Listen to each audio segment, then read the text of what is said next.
नमस्कार, मी प्रमिला झांबरे। तर आज महाशिवरात्रीनिमित्त मी शाबूचा एक पदार्थ बनवणार आहे। तर त्यासाठी एक वाटी शाबू भिजवलेला घेतला आहे, एक दोन बटाटे शिजवून घेतली ती। ह्यात थोडीशी जिरे टाकून घेते। हिरवी मिरची मी बारीक केलेली आहे भाजून। तुम्हाला बारीक केलेली घ्यायची असेल घ्या, नाहीतर मग मिरचीचे तुकडे करून घेतले तरी चालतील। ह्यातच मी शेंगाचं कूट टाकून घेते बारीक केलेलं, जास्त बारीक पण नाही केलं, थोडंसं मोठं ठेवलंय। चवीनुसार आपल्याला मीठ टाकून घ्यायचं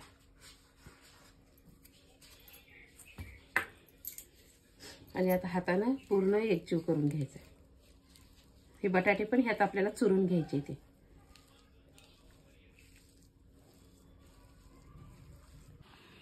तर असं शाबू बटाटे मी मिक्स करून घेतलंय।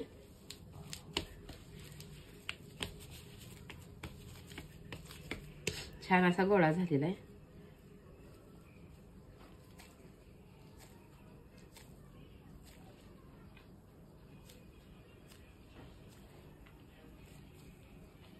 असा मी करून ठेवणार आहे साईडला आणि तेलामध्ये नंतर तळून घेणार आहे। त्यासाठी तेल पण तापत ठेवलेलं आहे मी। आपलं तेल पण तापायला लागले, तोपर्यंत करून घेते। तर सगळे मी असे हे करून घेतले। ते आता ह्याला तेल पण छान तापलेलं आपलं, तळून घेते।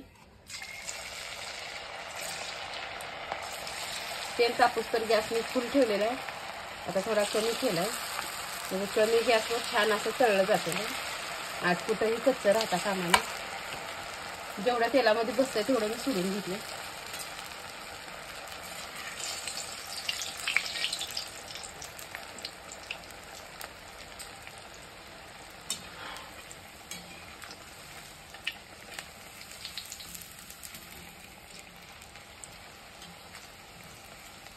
शाबू कसला किती छान फुगा लागला तेलात।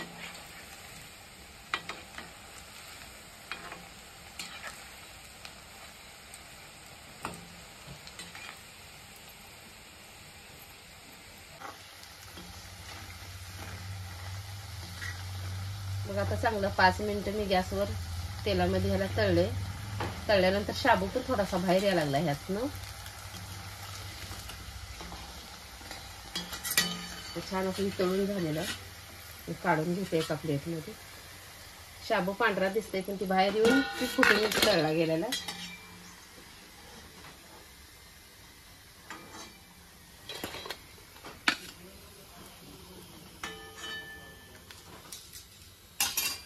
आता हे राहिलेलं पण मी असंच टाकून तळून घेणार आहे। तेल आता जरा थंड पडलेलं आहे।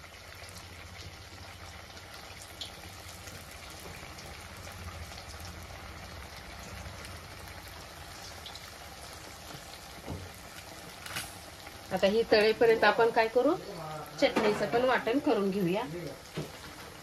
तर चटणीसाठी साहित्य घेतले बघा मी। वला नारळ आहे, जरा सुकलेलं आहे, थोडंसं त्याची पाट काढून घेतली काळं। शेंगा थोडा भाजून साल काढून घेतले, 2 हिरव्या मिरच्या घेतल्या त्या, 1 चमचा साखर आहे आणि थोडंसं दही आहे। तर आता ही वाटण करून मी घेते तोपर्यंत। तर बघा आता हे पण तळून झालेलं आहे चांगलं। 5 मिनिटं मी गॅसवर ह्याला तळले तेलामध्ये।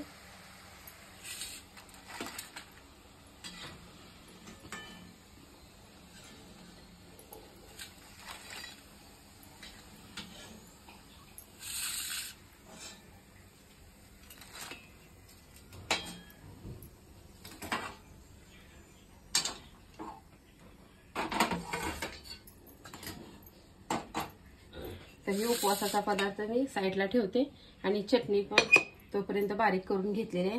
तर आता ह्या चटणीला पण फोडणी देऊन घेऊया।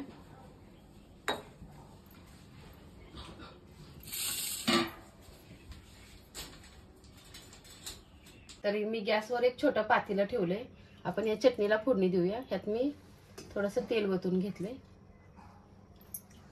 आपण मिरची ही सगळं ह्यात टाकले, त्याच्यामुळे तेलात आता काय टाकायचं नाही। थोडीशी जिरे टाकणार आहे।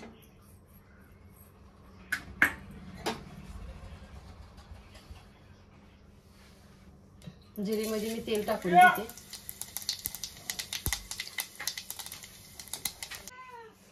आता हे आपल्याला मिक्स करून घ्यायचं।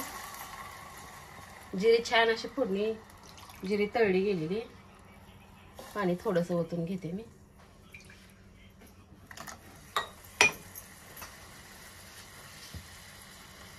चवीनुसार मीठ टाकायचं आपल्याला